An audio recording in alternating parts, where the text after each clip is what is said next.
meeting of the Planning and Zoning Commission to order. Today on our standard motions, we have some revised minutes that we were going to ask for approval. It was just some conditions on certain motions that were just cleaned up and rewritten.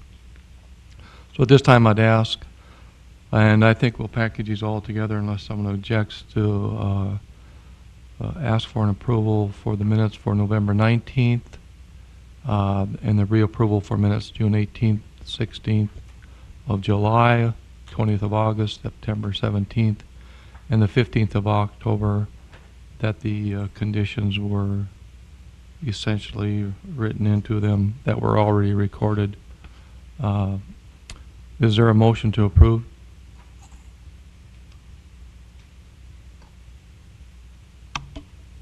I'll make the motion to approve.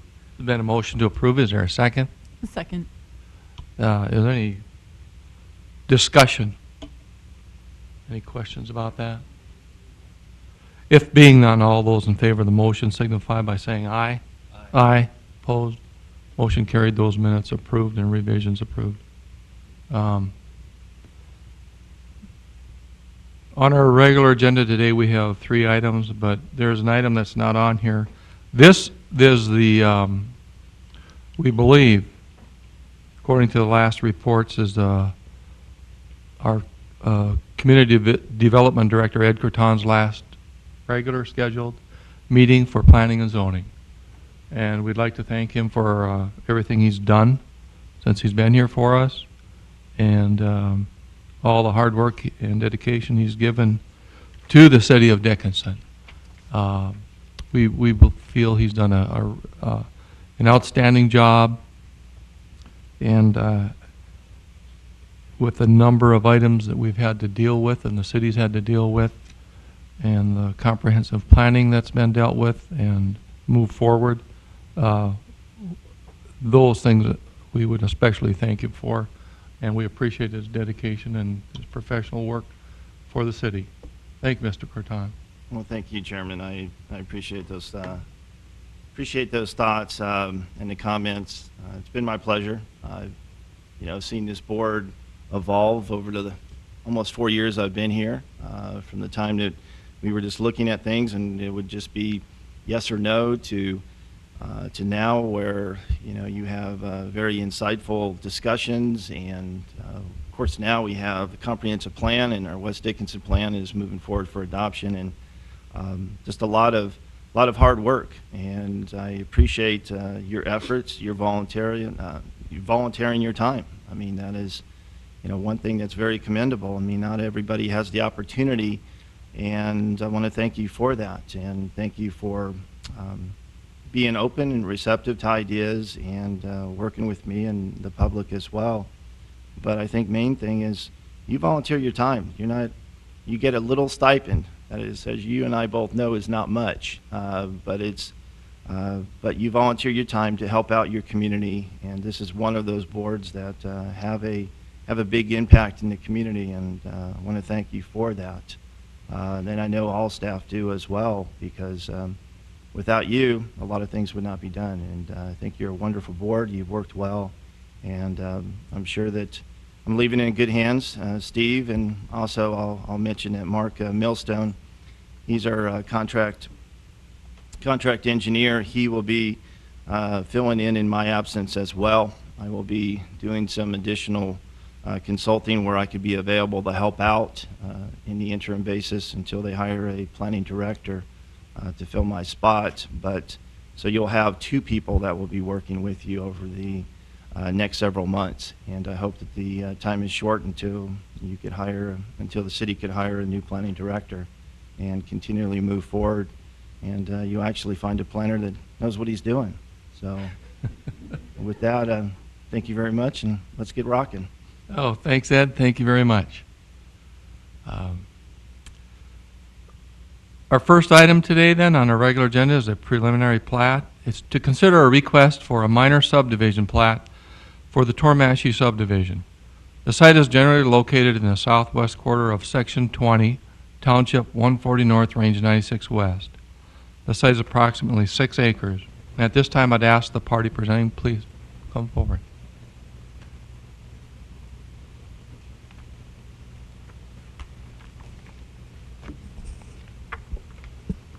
Thank you. Bob Prosiv, land surveyor. John Wigleitner, Continental Real Estate, represented by seller of the property.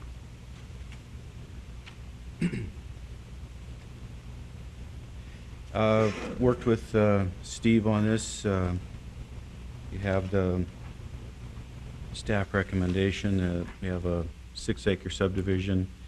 There may be some development in the future, but we've anticipated that with this subdivision. It's basically an existing house, cutting out 6 acres.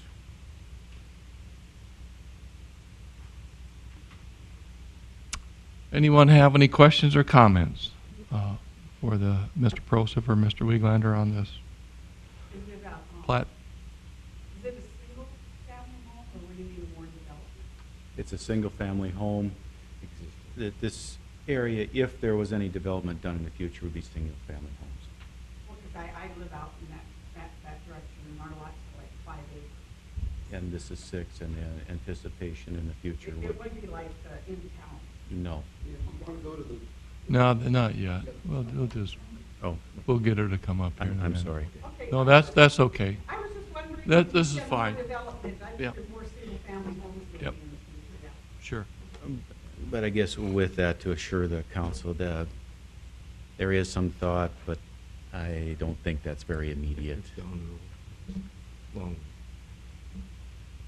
We don't have no plans to develop this property in the near future. So we're looking at this 6 acres then, essentially. Any questions or comments from the board? I'm assuming you've done tests for suitability for septic, or has that not been done yet? There's an Yes. existing septic system on Oh, the it's property. existing, okay.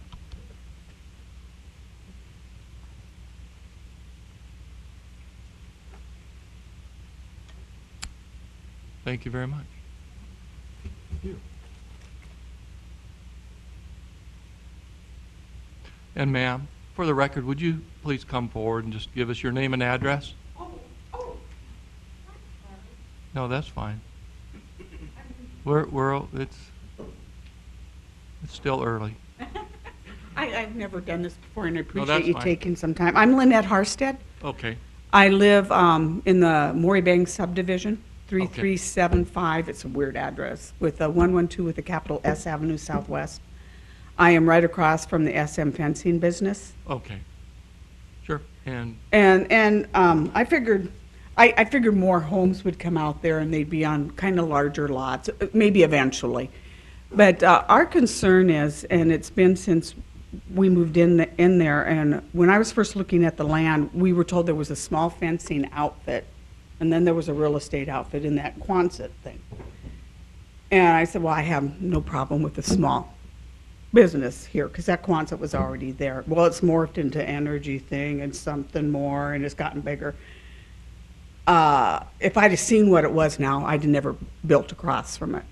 And the problem is we've tried to reach out to Seth, and even though it's morphed into something, if he would comport himself in such a way, and I would say not all of his people out there, but there are some, I mean, the way they drive and stuff, it's highly dangerous. It's a small, like, residential road, and the amount of traffic there with the kids and the way they try to use it for their Indy 500, I mean, and if he'd have comport himself and keep that thing from looking like a junkyard and be professional and work with us, I mean, we maybe could have worked it out and lived with Sure. it happily. so your questions about this particular property have been But answered? what's been happening Ms. out there Hartman? besides, We have to stick just to Okay. this property. okay, no, and I have no I'm problem about- with a single-family Okay. home, but I want to address with our property, and then I don't know how close that is to it, but if you'd look on the west, on the east side of the SM fencing line, and ours to the west, Lot 6 and Lot 5, which is mine, there's huge kill. He used a sterilant out there in an area that you should not be, and that's now going to, because he's not following through, and I'm done. You know, I've tried to reach out with them amicably, and I got to reach out. We need some help, because on my lot in Lot 6, there's a huge kill. He hasn't followed through with what he should do. And the driving, and just recently, he was turned in and got ticketed Okay. for We can't- illegal Ms. dumping Hartnett, of sewer stuff. We can't address that here. Okay. Unless you would like to make this party that's applying for this aware of that. Well, I want to make them aware Okay. of where that kill is. Sure. On the east side, if you look, that Okay. is from some contamination. And it's on he's harmed properties on the east and west, so we need some relief, and this is a place that I wanted on record, and we need some help, that he comports himself and does things and stops harming people's property, and just takes into consideration where he's at and behaves and has his people and operate accordingly. Okay, thank For you. the safety and my value of my land and everybody around him. Okay, thank you very much for your comments. You know, so if someone can let me know and we can get some help and relief in this situation. So it's not pleasant to always have to battle him and have him get a bad attitude toward us when we've given him every chance to do the right thing. Okay, thank you very much. Okay.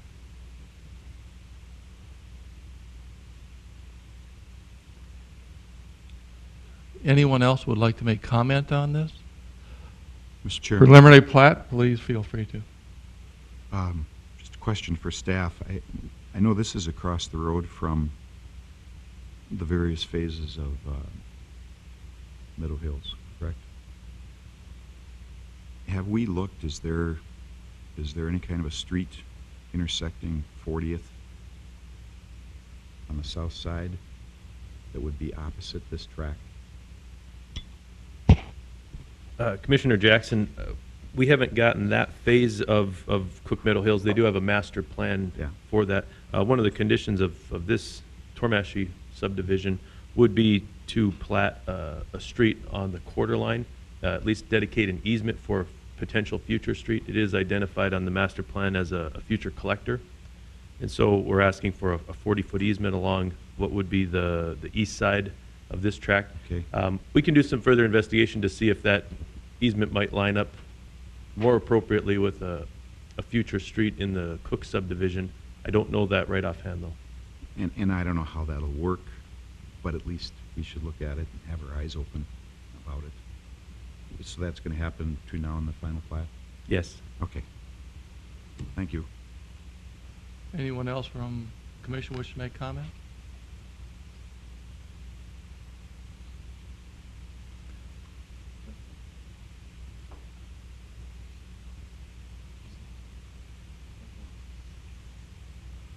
This time then I'd ask Mr. Josephson for his recommendation.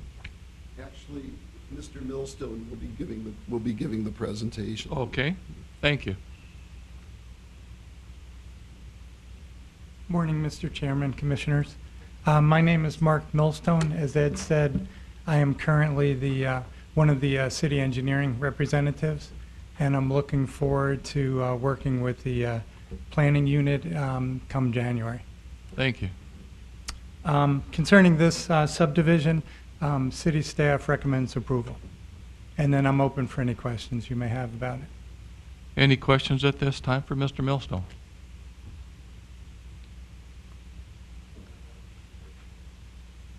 And there are recommendation with no additional conditions at all?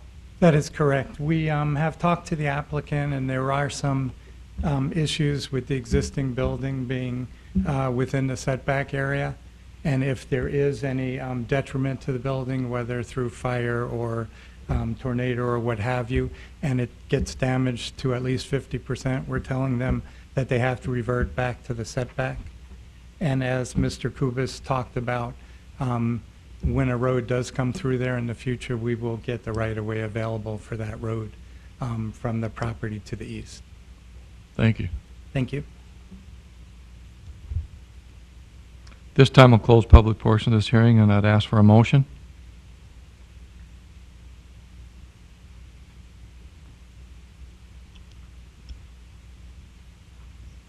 Mr. Chairman, Mr. Ballesteros? I move the City of Dickinson Planning and Zoning Commission recommend approval of the minor subdivision plat for Tormashi's subdivisions depicted in the application materials was meeting all the requirements of the Dickinson Municipal Code and also being in the interest of the public health, safety, and welfare. Is there a second to that motion? Second by Mr. Frederick. Any discussion? Yes, Mr. Jackson. Just like to reiterate, I'm not sure what you guys are looking at with the road. I'm not sure I quite understand that, but if we need something on the quarter line, expecting the next property owner to give it all has some issues, and at least we could do some of it through this property, even if we had to put a curve in it. But just so you guys look at it, I guess.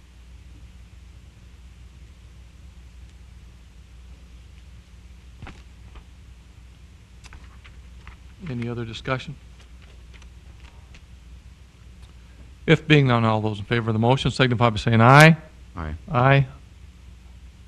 Opposed? Motion carried. Thank you very much. Item 2 on our regular agenda is a comprehensive plan amendment. It's to consider amendments to policy 1.1.2, policy 1.3.2, policy 1.3.3, and chapter 4 of the City of Dickinson Comprehensive Plan. This time I'd ask party presenting that. Please go ahead. Mr. Josephson. Thank you, Steve Josephson, City of Dickinson staff. I'm going to go through what the proposed changes are and then also talk about the rationale for them. In policy 1.1.2 is to increase the maximum gross density of R3 zoning from 16 dwelling units per acre to 20 dwelling units per acre. The next thing is in policy 1.3.2, there's a table in there in the in the land use chapter that shows future land use designations, and there would be 2 changes to that. First of all, the mixed use zoning district would be removed from the table, and then there's also a footnote in there that says under commercial under the commercial future land use designation, only permitted uses in the limited commercial, community commercial, downtown commercial, and general commercial districts and upper story residential. It would restrict it to that. We're going to ask to remove that. The next one would allow future land use map amendments to be processed on a quarterly basis. And then policy 3.12.5, also that has to do with our planned unit with our mixed use future land use category, would increase the maximum residential density from 16 units an acre to 20 units per acre and reduce the minimum residential from 10 units per acre to 4 units per acre. In terms of the first one, the changes to policy 1.1.2, currently our R3 density is at 16 units an acre, going up to 20, given that that's high density residential. Makes sense. It would also allow for increased densities and the ability for the city to more efficiently use its existing infrastructure to service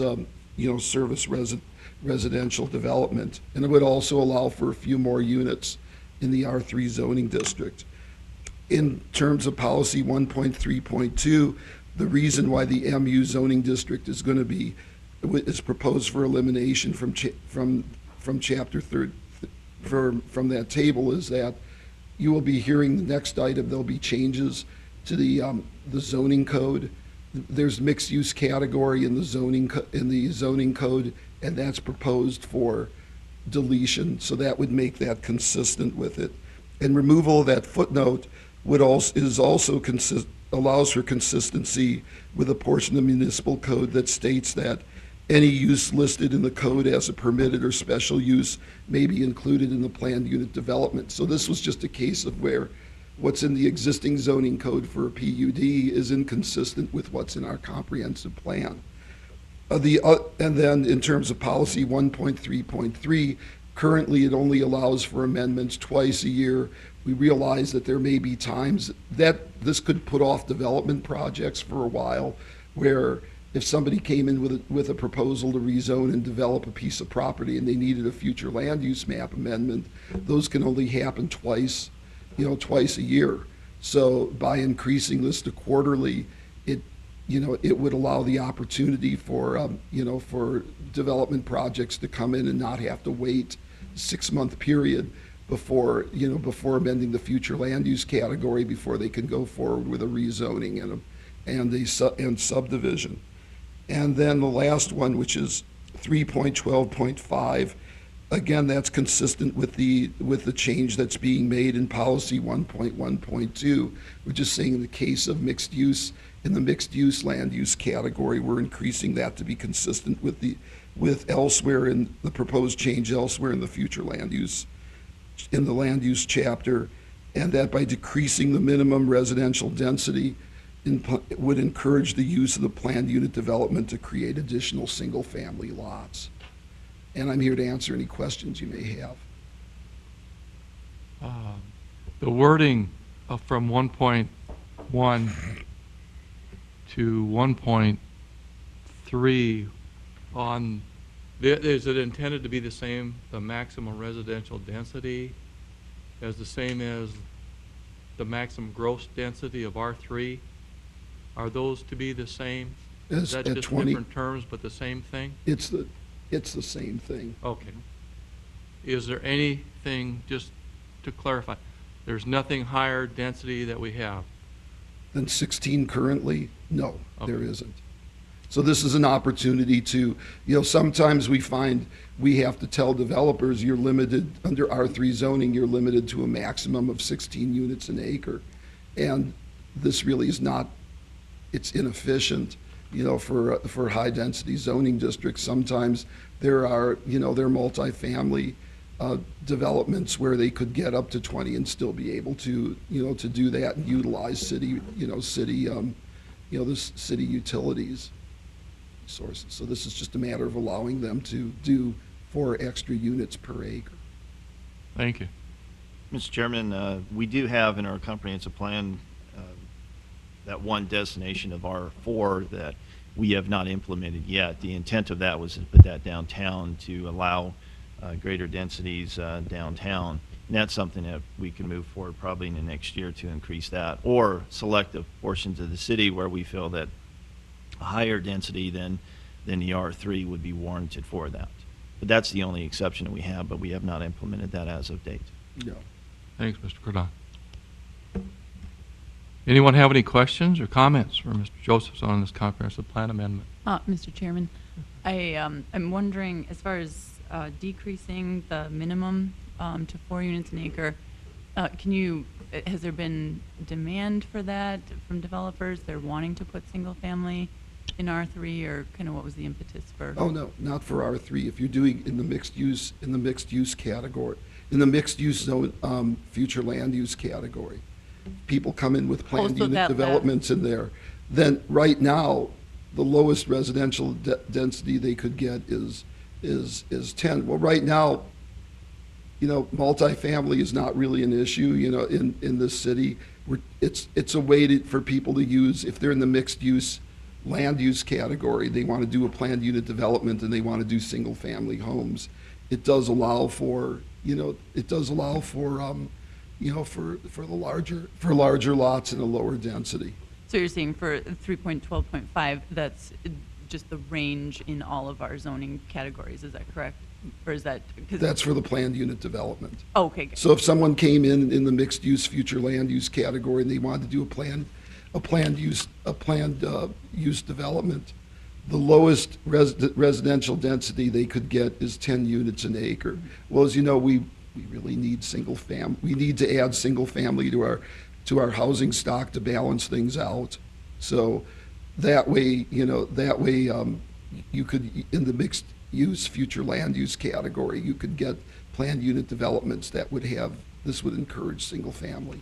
We were on R3 and then we jumped to that, so I was, okay, that made sense. Okay. I get it now. Okay, great, thanks. Well, just to answer that, I mean, we struggled as staff when we were going through that.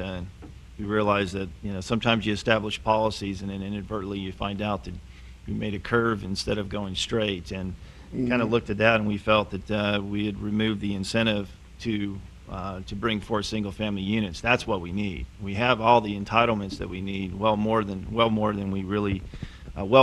we anticipated for multifamily. We want to encourage, if at all possible, anything in the single-family area. So we want to encourage people to build in PUDs to encourage single-family or townhouses, rather than trying to come forth with apartments, which we would not allow today unless it was for seniors or affordable housing. Those are the only two options that we would allow at this point, or at least be in favor of. So.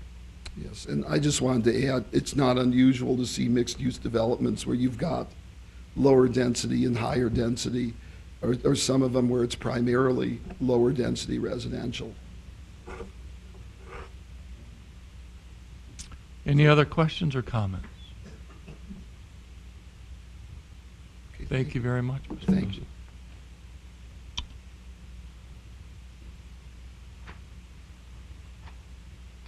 This time I'd ask if there's anyone from the public who would like to make comment on this comprehensive plan amendment that we're looking at. Please feel free to come forward. Being none, anyone else from the commission wish to make comment?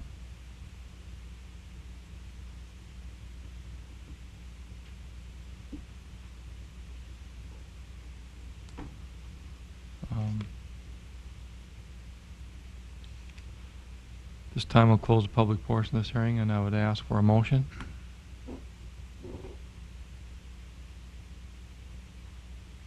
Mr. Chairman, I move the City of Dickinson Planning and Zoning Commission recommend approval of the proposed amendments of policies 112, 132, 133, and 3.12.5 of the Chapter 4 Land Use of the City of Dickinson Comprehensive Plan is consistent with the City of Dickinson Comprehensive Plan, meeting all the requirements of the Dickinson Municipal Code, and also being in the interest of the public health, safety, and welfare.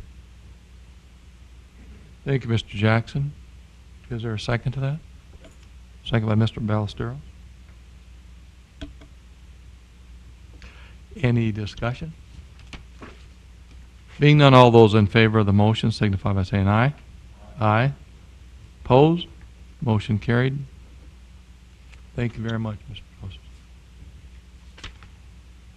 Our third item on the regular agenda is a zoning text amendment. Amend the existing zoning text in Chapter 39, zoning, under the following sections: 39.01, general provisions; 39.02, definitions; 39.03, use types; 39.04, zoning district regulations; 39.05, special and overlay districts; 39.06, supplemental use regulations; 39.07, supplemental site development regulations; 39.08, landscaping and screening standards; and 39.12, administration and procedures. And at this time, I'd ask Mr. Corton to present this, please. Thank you, Mr. Chairman, Commissioners. Attached in your packet materials are the referred sections of the existing zoning code. What I have done is used the red font to display the change in text that's either deleted or additions or additional language to clarify the intent of the specific section. So I will refer to it as I was going through the document, the page at the very bottom of it, and then talk to you about the red text in particular for that. The first item today would be section 3901.009. I'd like to add a section called prohibited land uses, and the language essentially would state that any land use not described in this chapter shall be prohibited unless expressly permitted or allowed as a special use. I've revised the language since I've sent it your way, but I'll just put in here: all land uses which are similar to described land uses may be allowed by a special use permit. The reason for this is when you go through the zoning code, it's not clear that if in our tables and other portions that if there is a particular land use and it's not described, that it is prohibited. This would definitely shore up that portion of our code. It would also allow flexibility as land uses change over time. We are in a more, we're in an electronic age. Many land uses and other ones change. This would allow some flexibility without going through a zoning code amendment to allow a new one to move forward with a special use permit in order to establish that land use that is similar to it. It just clarifies the issue as the administrator of the zoning code that I could use uses that are comparable to other uses, but you would need to do, if it's not expressly permitted, then it would need to be brought forth as a special use permit, which I think is fair. It's pretty common to do that in zoning codes. I've used that in the past, and I think that makes sense. So that's the first item that I would like to have as consideration. The next page is talking generally about the intent of the different zoning districts. In our commercial general zoning district, we have a lot of land uses that require or should require storage or screening of outside materials. I wanted to make sure that the intent of the community commercial, since that is a transitional zoning district from light commercial to heavy, that the intent was that outside storage shall be limited and screened. I've had one or two incidents in which particular land use sprawled, I'll use the term, had greater storage than really what was anticipated due to the nature of it, and there really wasn't a way for me to move forward with a violation letter. This would establish a little more criteria, at least on the intent of that, and then coming through later next year, we have another round that would clarify additional screening requirements in the community commercial. Community commercial sometimes abuts up next to residential, and some of our land uses have the majority of the site being used as outside storage without screening, and I think that screening needs to be applied and to soften the appearance of the outside storage. So I added that as an intent. Mr. Chairman. Yes, Mr. Jackson.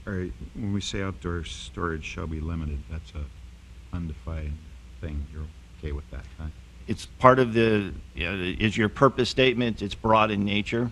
At least it talks about that it should be limited, and then further later on we'd come in and say maybe no more than 25 or 50% of the outside storage as applied to the building footprint or something to that nature.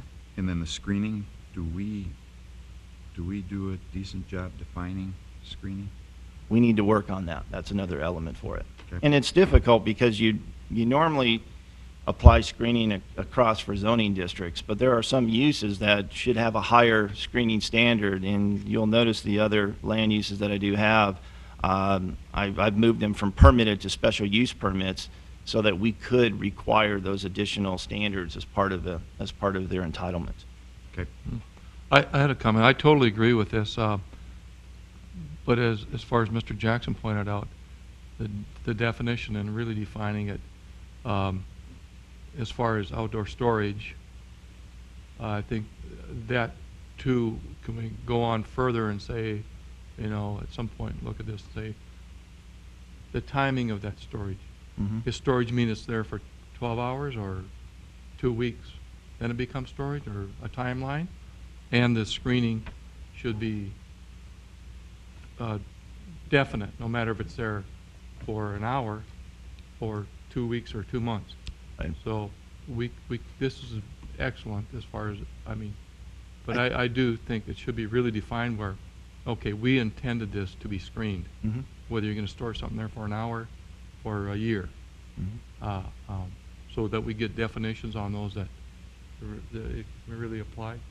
I think that's probably one of the biggest aesthetic or visual issues that we have in the city right now is many of our land uses have a lot of outside storage, and the screening of that needs to be tightened in order to preserve the appearance and the property values. You could have a very nice, we're having nicer designs, buildings that are coming in, and let's say you come in with a nice doctor's office that doesn't require that, and then all of a sudden you have an outside, you have a land use that has the majority of the site is being used for outside storage.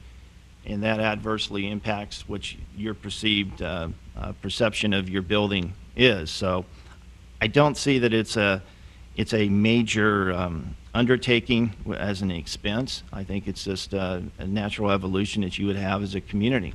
We have a lot of those uses, and I think we just need to enhance our screening standards with respect to that. On the next page, and feel free to interrupt throughout that. I'm just going to move forward because I have 15 pages with respect to it. The next page is group residential. We haven't really used this category. We feel that it's kind of defined in other uses, so we just didn't see that it was necessarily needed anymore as a defined use. So we suggested this would be removed. The next page, page 45, or page 4, under toxic gases storage.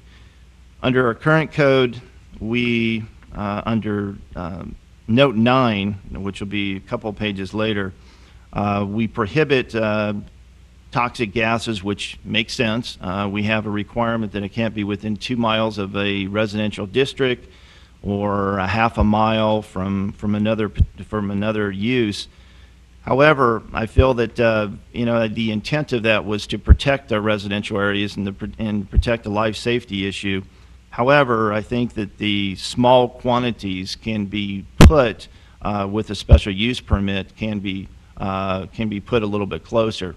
But when you broadly interpret this as in our zoning code, it would limit and it would make many of our industrial users as non-conforming users as we speak.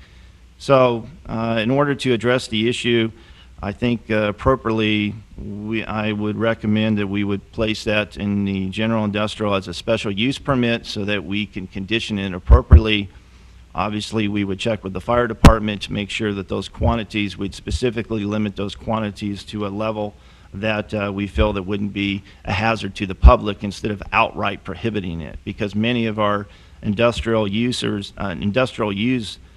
zoning districts are well within that 2-mile radius, and many of our industrial properties are inconsistent based upon this code. So this kind of clarifies I think the intent of that.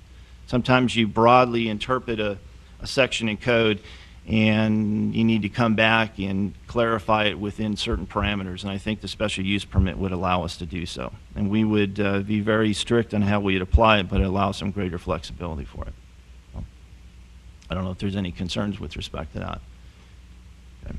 And that's been coming up more and more often as the industrial, as we have residential development slowly encroaching next to our industrial users that have been there for several years, and as we develop as a city, we have industrial pockets that now the residential is encroaching upon that, and then they become a violation. But however, the industrial user was there first. So how do you address that issue? Under truck terminal and transportation terminal, currently we do not require a permit, and there's no review for that. We've had many circumstances where an undeveloped property all of a sudden gets paved or scoriaed, and then it's a truck lot without any screening, without any landscaping, without being paved as it would need to do, and it's just a problem from staff on implementing the code. So we feel that under the commercial zoning districts that instead of it being a permitted by right, that it should be as a special use permit. This would allow us to put appropriate conditions that they would have landscaping in the front and that the parking lot would be paved according to our codes. It's just right now, it's just a hole within our development code. You know, I think that's great. But I even look in the industrial categories. Don't we want to have that ability even there? I went back and forth on it, and I kind of went halfway on this, and I would agree that we probably should. It's just that I didn't go all the way on that. So, I mean, it makes sense. Either that or write the requirement into those classifications, some of those requirements. Right. I think that it should be there as a special use permit because there's no other mechanism for staff to ensure that it's going to be done correctly. And I think it's a disadvantage. It's a disadvantage for staff to implement it when you find out about it, then it's already 2/3 already occupied, or it's been occupied for a while. And also, it's unfortunate for the property owner who may not be aware of that standard because he checked, there's not a permit for it, therefore I should be able to move forward with it, and didn't check the other portions of the code. I'm open to the idea. I guess the question would be, how does the commission feel if we just apply that as a special use permit in order to address those particular issues? Mr. Chairman, this is a question for Mr. Colling.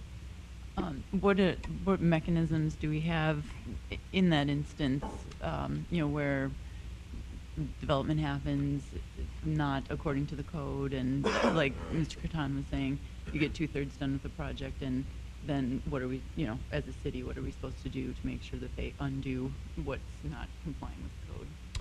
It would be a matter for our code enforcement officers. They would go out and inspect the property, identify any violations, and notify the landowner of those. If the violations were not corrected by the landowner, then it would be a process that we would take through municipal court to get a court order for the landowner to comply or to come into compliance with the code. And have we had to do that very often? There are still some outstanding issues that our code enforcement officers are working through. Generally, Mr. Corton can comment, but I think we generally get fairly good compliance with those property owners that are willing to comply. There are some outstanding problems, though, that we do deal with from time to time. I think this is a way to just to put them on notice. I mean, if they knew that they had to have a special use permit and they didn't go through that process, obviously it makes it easier for the enforcement issue, but it at least allows them to, or forces them to have the discussion with staff to make sure that they're in compliance. After the fact is a difficult one to do, to enforce. For obvious reasons, they've spent the money, they've got their loan, and now all of a sudden you're telling them now they need to increase their cost maybe, 3 or 4-fold to do that, and that was not anticipated when they may have purchased the property. So this would provide a measure, a review measure for the city. So based upon the comments, do we want to move forward and just apply it across the board so that wouldn't have any gaps within the system? Would that be a consensus for the commission, or leave it as staff has proposed? Mr. Chairman, I'm in agreement with you in the sense that, sometimes in the code, special use permits tend to be just accepted as long as conditions are met, and if that's an understanding from our businesses in the industrial classification, and they know if they've done everything right, they submit their special use permit, they know it's going to be approved, that it's very similar to saying it's allowed by right, and we're just going through that staff review. I think that makes sense. Okay. I'll move on to the next group. We're talking about tables under zoning district regulations.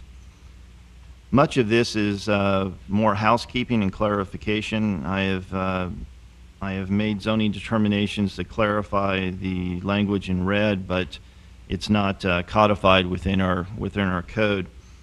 The 10,000 that's referenced is for duplexes. When this printed, it printed a couple of spaces above, so it's not matching up accordingly. So I'll talk about both of the issues. Currently under our code, we say that if you want to put a duplex in an R2 zone, you need to have 10,500 square feet. When you apply for in the R3 and you wanted to put a duplex in, under our code, we just say you need 10,000 square feet. I see no reason that the R2 zone should be required to have an additional 500 square feet if we allow duplexes in the R3 for that. Duplexes in an R2 zone have not been a major problem that we needed to have additional square feet. I think it was more of an oversight with respect to it. So I removed that requirement with respect to the R2 and just included 10,000 for duplexes. Under the other sections of code, in the R2 and the R3, it was ambiguous on how you interpreted the square footage that was required for townhouses and units up to four dwelling units. The interpretation that I have used would be the first unit is 7,000 square feet, and then 3,000 thereafter, up to 4 if you wanted to build a fourplex. And then if you wanted to build a townhouse, which is the one exception in an R2 zone, you could go up to 10 units, but each unit had to be at 3,000 square feet. The language that I am proposing today would clarify the issue. It would say under townhouses and multifamily up to 4 units on the left side, it would state under the R2, 7,000 for the first unit and 3,000 thereafter. The limitation would be at 4 units if you weren't building a townhouse, and if you're building a townhouse, you could go up to 10 units depending on the lot size. So that would clarify that issue. Under R3, the same language would be 10,000 for the first, and then I needed to revise some of the language. So basically it's stating that 7,000 for the first unit, the next 2 units would be at 3,000. The next 2 to 4 units would be at 3,000 square feet and 1,000 thereafter. It's not included. I was rushing through this, and the language on that's a little unclear. So in essence, it would read similar to the R2. It would say to 7,000 for the first unit, 3,000 for the next 3 units, and then thereafter 1,000. That has been consistent with the determinations that I've used over the years whenever people have come in for a permit. Also, it's consistent with the zoning determination letters that I've made. So this clarifies that section in code. I know it can be kind of confusing, and I know Jason and I have talked about it in times past, and many of our development communities said it's very confusing language, and I believe that this would clarify that. And that's generally what's actually being practiced. Absolutely, yeah, since I've been here. Next page. Ed, I Yes. got one question. Yes, sir. This, the duplex thing. Remember not too long ago, we had this issue where you're building an attached to, is it a single family attached or a duplex? Because we've had issues where you have a 12,000 square foot lot, you split it down the middle and put a duplex on it, what I Correct. would call a duplex. Correct. And all of a sudden that lot doesn't conform Correct. to our code. Because now it's less than 7,000. I didn't address that issue. That's a good point, and this would be the time to talk about that. There's many ways to do that. The question would be, I think the easiest and clearer way would be to say if you want a duplex in an R2 zone, because a duplex, probably 80% of them are going to be split down the middle. They're not going to stay 2 units on one lot. They're going to be split down the middle and create what we call single family attached. Then the best way to do it so that if that lot is ever, if that duplex now future becomes attached single family ever burns down, and then the 2 people do not get along, that both lots can now have a single family house. The best would say that in order to get a duplex in an R2 zone, you have to have double the minimum lot size, so that if you ever run into a problem and the house burns down and the 2 property owners don't want to rebuild it as it was before, then that would allow both of the property owners to put a single family detached house on there. But if we applied that, then many of our single family lots, many of those lots would not be big enough today in order to do that. So you would have to come back and replat. So middle of the stream, it's tough to correct. Now, there's another way of doing it. The other way would be to, and this is one that I proposed and we enacted in my last job, would be if you have an established residence, a duplex, and you came back later and split it, and then it burned down, you would have 2 options. If those lots are substandard and you couldn't build a single-family residence on both because they didn't get along, or they chose not to do so, then they would have to go back to the original. Or or they would have to combine the lots in order to make that work. That seems to have worked out well, because if you build a duplex and it becomes, you split it down the middle and you separate it for financial purposes, and it burns down, normally people want to build the same thing over it, right over the foundation, except if it's a very hot fire and then the foundation cracks and you have to tear the foundation out, which sometimes happens as well. Just because the main structure is damaged due to the fire, that doesn't mean that the foundation is still going to be intact. Many times the heat, as you know, will crack and you have to tear it all out and rebuild the whole thing. So that is one way to address it, that you would have to go back to that original footprint for it. And I'm open to ideas, however you want to address the issue. I'm not opposed to making the minimum lot size in for R2 14,000.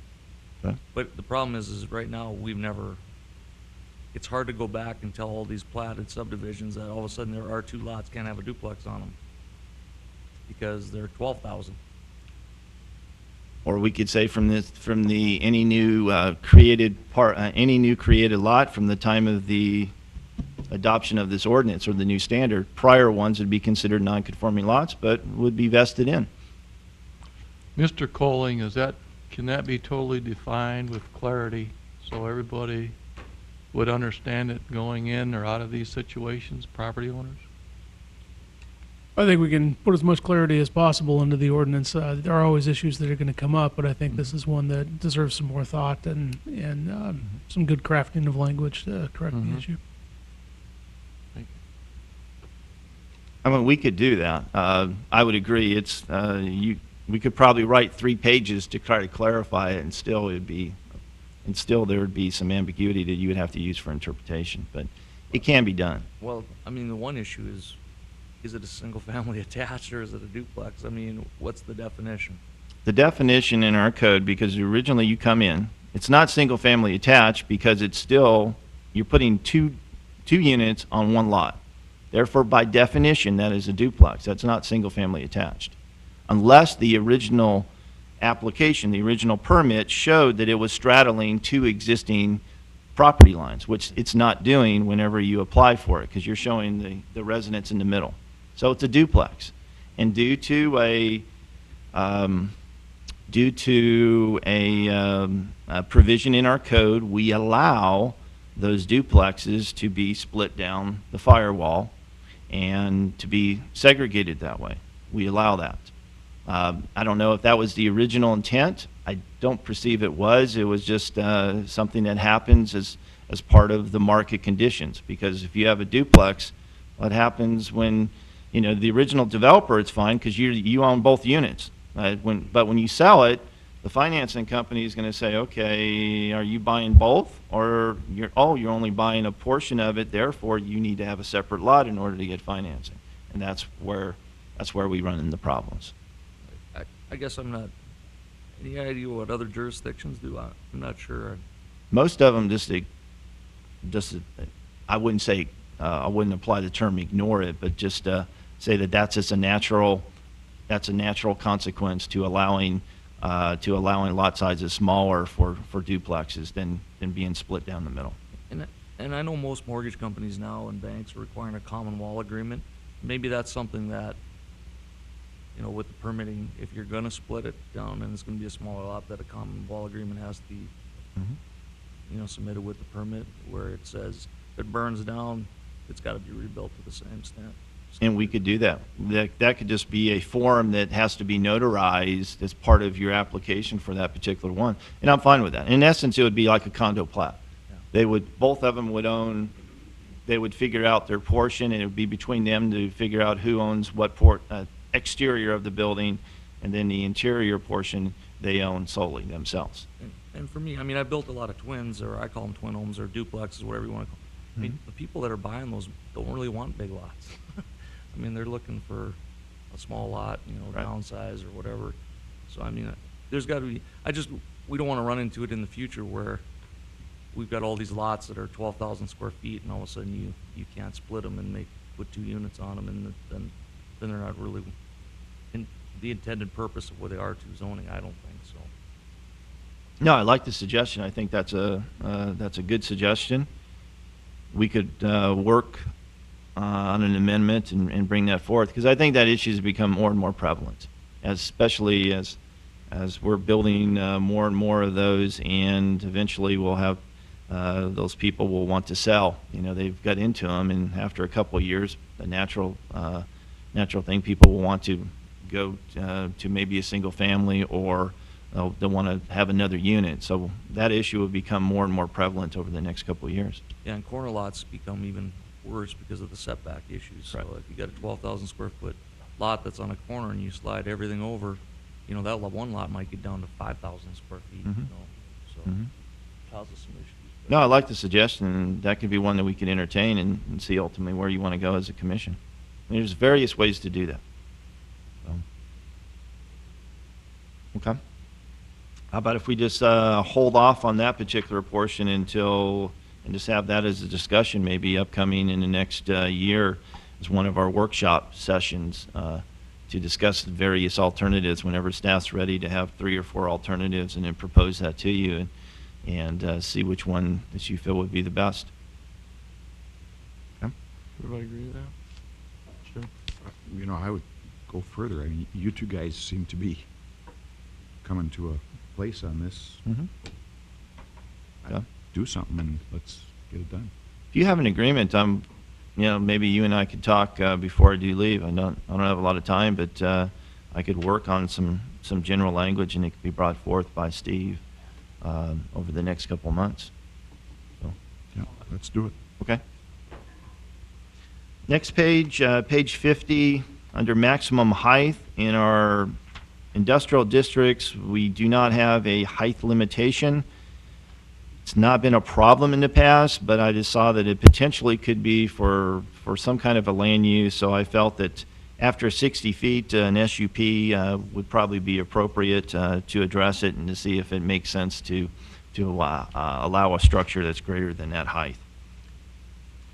Under Note 6, just added setback in red to clarify the statement under Note 6. The setback of 10 feet for single-story construction and 5 feet thereafter for each story. It's more of a housekeeping measure.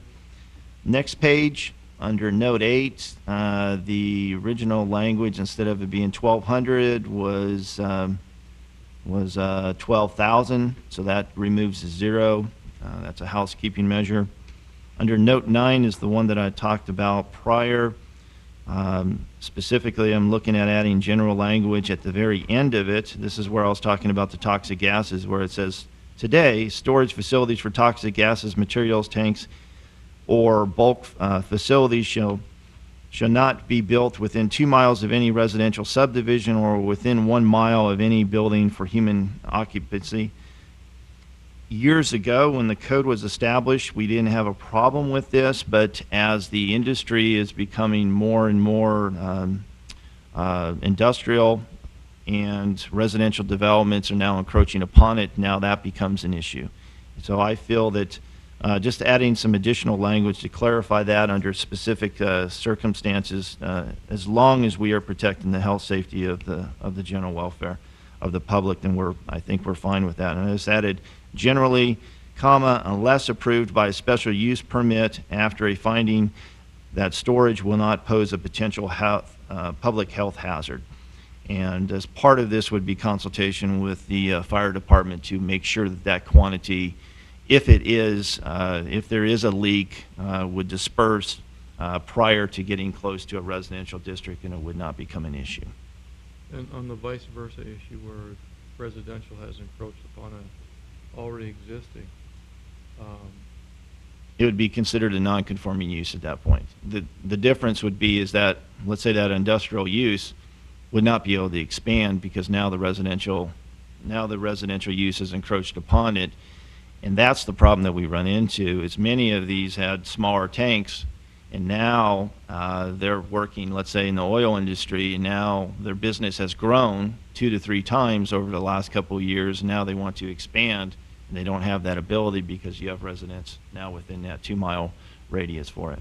And that's fine if the toxic gas, depending on the substance of it, would be a health hazard. Okay, that's fine. I mean, that's understandable. But there are some quantities that maybe you could double your quantity and it would still disperse in enough time, that would be fine. Instead of just outright saying you can't expand because of this specific section. And that's where the use or the special use findings would be addressed at that point.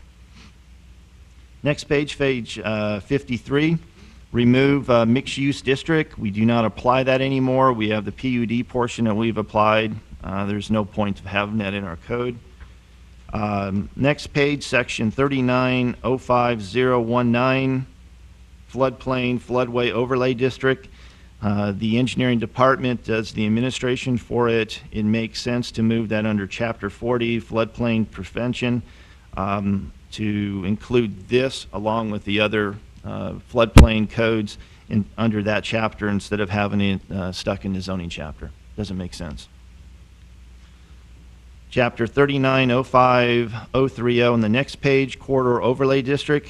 With our expanding boundaries, we would like to expand the applicability of roadways.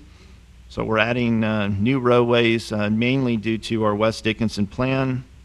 30th Avenue West, which is now within the city limits.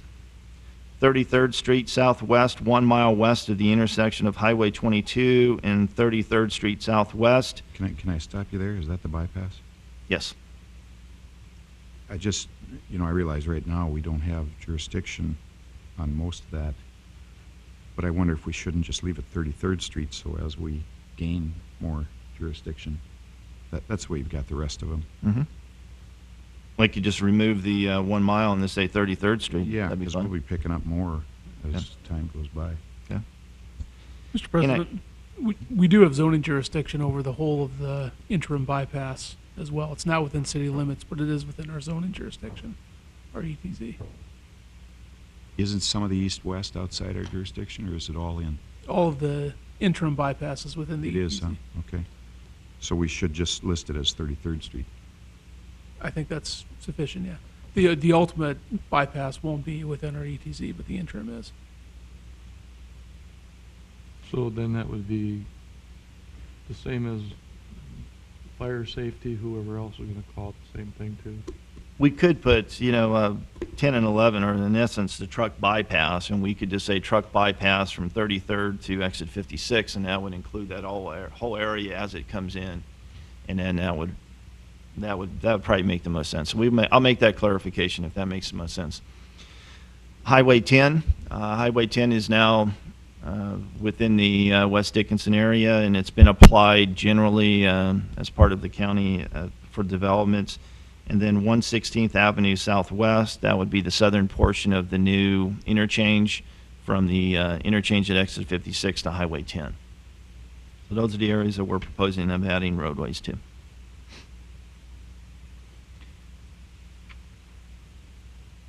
Is this something that, I know the county just passed its corridor overlay. Can we get them, what am I trying to say? The same? Steve Josephson, I'll answer that as our county planner. We already have 116th Avenue Southwest in the county overlay. We also have Highway 10 in the county overlay also. And we'll look at that bypass and see if there's a portion in there that's in the unincorporated county. I know in terms of the county's plans, the plan is not really to put, is to keep that area agricultural, which it wouldn't apply to, but in the case that somebody wants to come up, we can figure out that area and I can talk to the county commissioners who are on the planning and zoning board and discuss that with them and bring that forward to planning and zoning board. Okay. But yeah, those other things in there, Highway 10 and 116th are already in the county's overlay corridor ordinance. Moving on to the next page under section 3907003 height extensions. To clarify the intent of that, I added additional language. Architecture, I will remove or ornamental.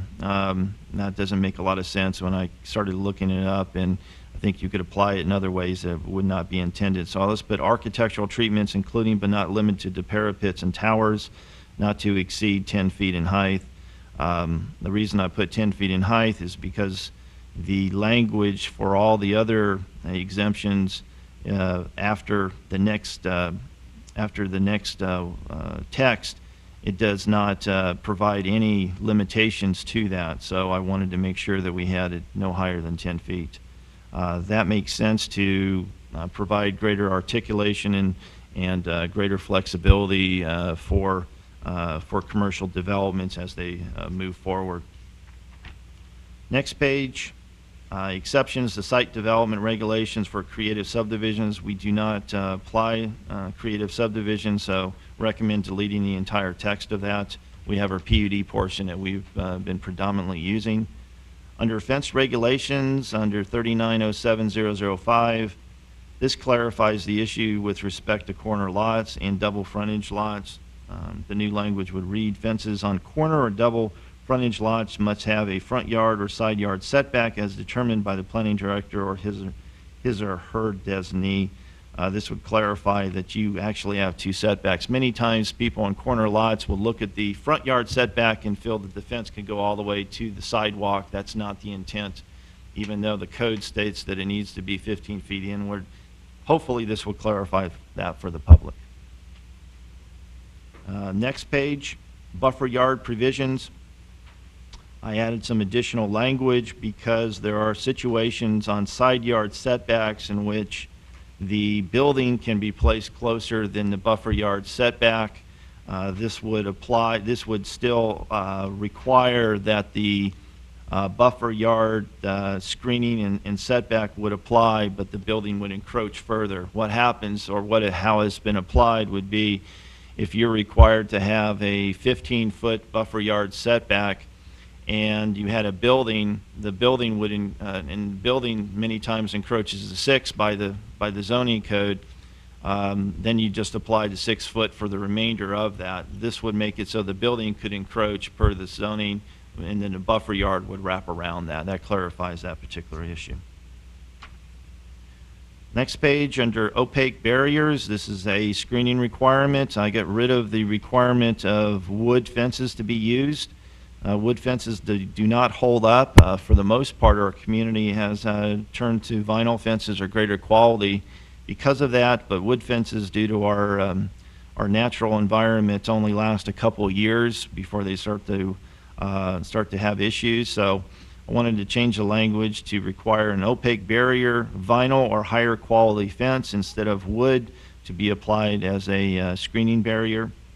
And then below, under tree plantings, to clarify the issue of the trees that would be required, added the language that would require the trees to be 6 feet in height. Many times especially in our residential districts, the applicant comes in, or the property owner places their 2 trees in their front yards. They're at 2-inch calipers, but they're only a foot and a half feet tall, or 2 or 3. And Charlie Brown trees was not the intent of the tree planting. So 6 foot minimums, I think, are fair to apply to it. And then trees should be planted in the front yard, not in the side, except for corner lots. And then I'll remove the remaining text that says or abutting street right-of-ways. I think that's probably confusing. Corner lots, you would have 2 front yard setbacks in essence because you have 2 streets. Therefore, the trees would apply to both of those. And with that, those are the recommended changes. If you feel that you want to move forward with respect to staff's recommended changes and some of the amended ones that I talked about today, we can move forward with that. If you want to consider it further and have discussions at a later date, you're more than welcome as well. But I wanted to at least bring these forward while I had time. Mr. Chairman, just another question for Mr. Patan. On the fence, page 94, is there a reason we can't have criteria in there and need to put as determined by the planning director or her designee? There isn't. It's just that it provides a little bit of subjectivity and I try to have it as clear as we can, except under certain circumstances that it just makes sense to be that way. I'm fine with that issue. I mean, if that's a change that we want to recommend, that would be fair. It's just that if we do that, and I think that potentially we'll have more challenges that will go to the Board of Appeals, because they will disagree with me, and their natural want to go to Board of Appeals, and inadvertently we'll have more agenda items for that, because that will be the only way of to resolve the issue.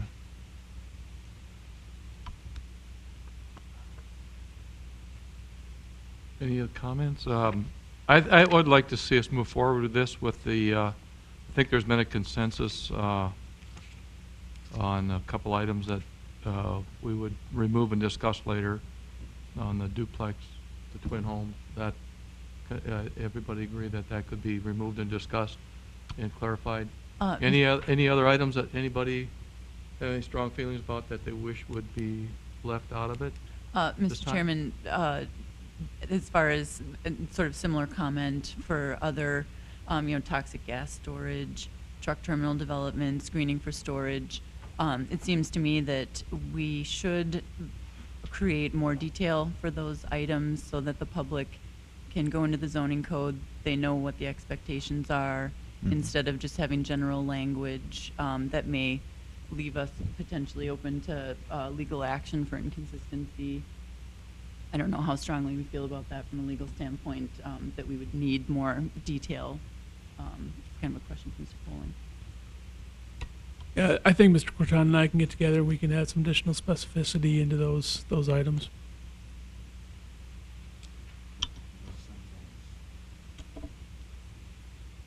Sometimes we have staff changes. So I think as much as we can be objective as possible, I think is the right way to go. I mean, we need to stay flexible too, but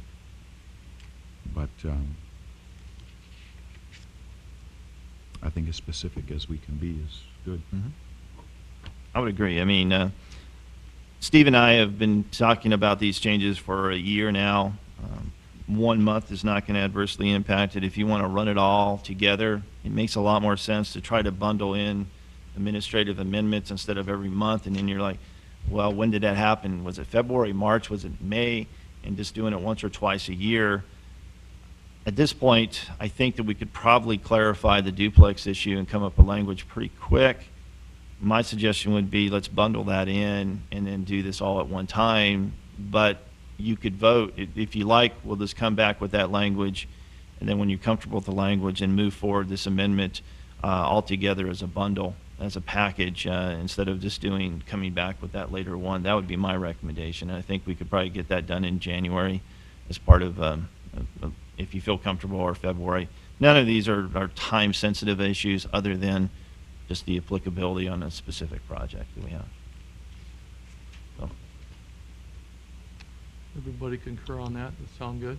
You know, Yes. Because I do think those could be clarified, and I think it would be important to move this forward, but if to do it as a bundle, get everything cleared up and agreed upon. Yes. I think as a whole, it's nice to see this done. And I agree. I think we great. should move forward. I don't know that I even asked to come back here, though. I think if you guys work out that duplex thing, let's just move it along. Yep. If you're comfortable with that and allow staff the latitude to work on the language, I'll work with Commissioner Friedrich to get some of that language together. And if we're comfortable with that, Matt and I, or Steve and Matt, massage the language and then bring it to City Commission. That's fine with me. If you're comfortable with that, Mr. Scully, have I think a that's question fair. For Mr. Friedrich and Mr. Corton. Our duplex is always considered horizontal. Is there a vertical duplex? No, because duplex, you have a 2-hour firewall normally for that, so I would look at that as a multifamily. I would not consider that a duplex. One's on top of the other. And how creative can you get with putting certain buildings on a certain size property and define it as a duplex, a townhouse, a twin home, or whatever? I think our definitions are pretty clear Okay. for that. So duplex would just it's 2 units on one structure. I think it does say near a 2-hour firewall, and that's a horizontal, not a vertical, dwelling unit. On something that's vertical, I mean, you wouldn't, it's the land ownership thing. I mean, Sure. if you're stacked on top of you, I mean, that's where Mhm. the issue comes in, is the, you'd almost Sure. have to have a condominium or something then, if association, so. Thank you. Mr. Colling, do we need to ask for comments at this time if we're going to recommend this be moved forward? Not for public comment, Okay. no, but would be appropriate to take a motion to either approve or deny the changes as indicated by Mr. Corton. Okay, at this time then I would ask for a motion.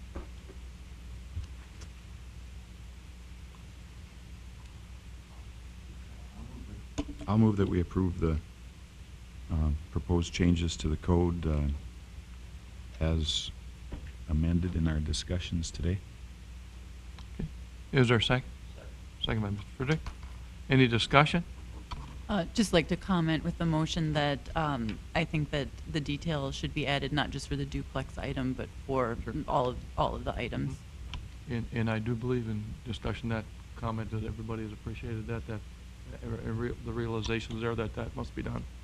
So, all those in favor of the motion signify by saying aye. Aye. Aye. Opposed? Motion carried. And I'd like to thank Mr. Corton again. Thank you for your all your work you've done, and especially this last item you've done for us. It's been my pleasure. I've enjoyed working with you. Like I've mentioned to the City Commission, I doubt I'll have the, the opportunity to work with a board that is receptive, that works well together, that I think has good discussions, as the Planning Commission and the City Commission that I've worked with over the last 3.5 years. I've said it before, this is the toughest job that I've enjoyed, and I mean that. So you're a good board and a good commission. You bring up some good issues. I want to thank you for your volunteering for that. That takes a lot of time out, and then the additional time, but you have an interest in the community and you want to make the community better. And thank you for that, and for being open and listening to a planner from Kansas City area give you some advice. We wish you well. Thank you. Thank you At this very time, much. I'd ask for a motion to adjourn. I will make that motion. The motion. Is there a second? I'll second. And all those in favor? Aye. Meeting adjourned. Thank you.